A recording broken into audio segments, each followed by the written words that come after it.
हरे कृष्णा, राधे राधे। जब भी हम वृंदावन जाते हैं, बांके बिहारी मंदिर जाते हैं या और किसी मंदिर में जाते हैं तो हम वहाँ के गोस्वामी जी को देखकर हमेशा सोचते हैं कि इनकी किस्मत कितनी अच्छी है, इन पर भगवान जी की कितनी कृपा है कि ये उनकी सेवा में लगे हुए हैं। भगवान जी ने उन्हें अपनी सेवा के लिए चुना है। आज मैं आपको बिहारी जी की सेवा में लगे हुए एक गोस्वामी जी की कथा सुनाती हूँ। कई बार भक्त भगवान के होने का या ना होने का प्रमाण चाहते हैं। हमारे बिहारी जी इतने कृपालु हैं कि वो उनकी इच्छाओं को पूरा भी करते हैं। बोलो बांके बिहारी लाल की जय। ये बात कुछ 45-50 वर्ष पुरानी है। जैसे कि हम सब जानते हैं, बिहारी जी की सेवा गोस्वामी परिवार कर रहे हैं। उस समय भी गोस्वामी परिवार ही बिहारी जी की सेवा में थे।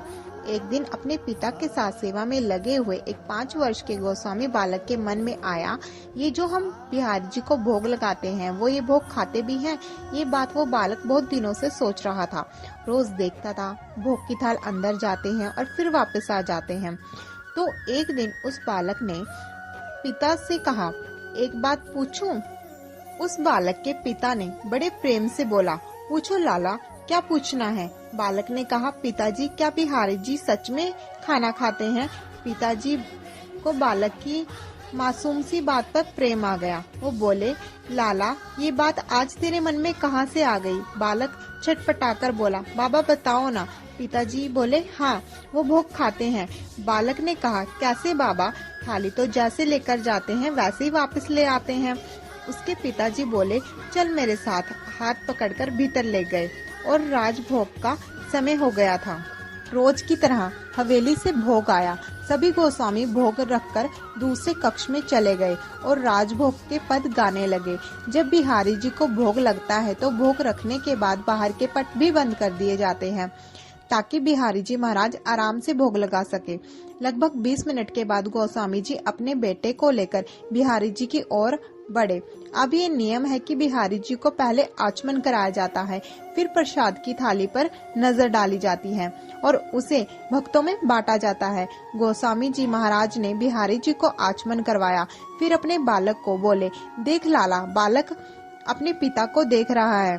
पिता के कहने के बाद बालक ने भोग की थाल पर नजर डाली तो बालक क्या देखता है? प्रसाद की थाल में सब्जी है, चावल है, पूरी है, लड्डू है। उसमें से 2 लड्डुओं पर 7-8 साल के बालक के दांतों के निशान हैं। बालक देखकर विस्मित सा हो गया। पिताजी उस बालक के चेहरे की ओर देख रहे हैं।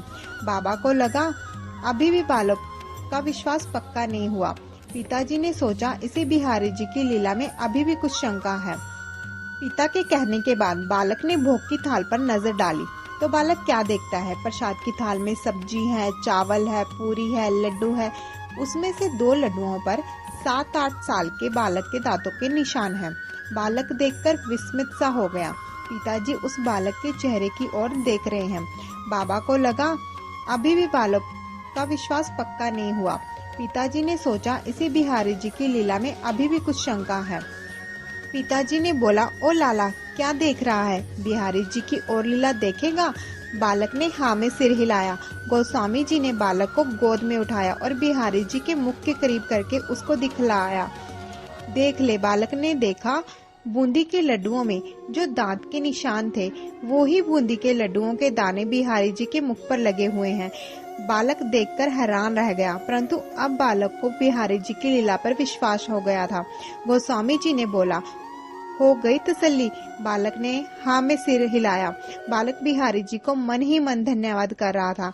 ये कोई काल्पनिक कथा नहीं है, ये एक सत्य घटना है।